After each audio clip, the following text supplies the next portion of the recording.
You ask Tiger to solve. This deals with linear equations with one unknown. The final result is x equals 18. Let's solve it step by step. Swap sides.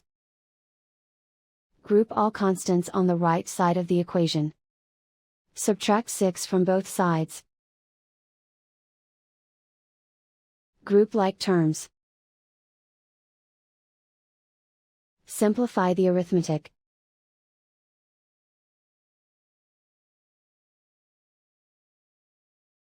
Isolate the m. Multiply both sides by 18. Group like terms. Multiply the coefficients. Simplify the fraction. Remove the ones. And so the final result is x equals 18.